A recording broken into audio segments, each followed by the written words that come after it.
হে মোহাম্মদ সাল্লাল্লাহু আলাইহি সাল্লাম, আপনি মানুষকে নসিহত করতে থাকুন, কেননা নসিহত করলে নিশ্চয়ই মোমেনদের উপকার হবে। তাফসির কাদি তাফসিরকারীদের মতে এই ধারা প্রমাণিত হয় যে কোরআন শরীফের আয়াত শুনিয়ে দ্বীনের দাওয়াত দিতে হবে। মুমিনদের বেলায় তা তো সুস্পষ্ট, কাফেরদের পক্ষেও এটা উপকারী। কেননা আয়াতের বরকতে ইনশাল্লাহ অচিরেই তারা মুমিনদের দলভুক্ত হয়ে যাবে। বর্তমানে ওয়াজ নসিহতের দরওয়াজা প্রায় বন্ধ হয়ে গেছে, কেননা আজকাল ওয়াজের উদ্দেশ্যই হলো কী করে ওয়াজ নসিহত দ্বারা মানুষের প্রশংসা পাওয়া যায়।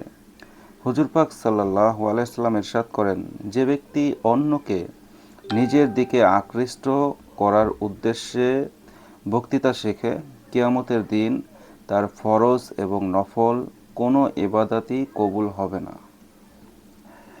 প্রিয় দর্শক, যেই হাদিসটি আপনারা শুনলেন, আপনারা আশা করি বুঝতে পারছেন এটি আমাদের আলেম ওলামাদের জন্য কত ভয়াবহ একটি হাদিস।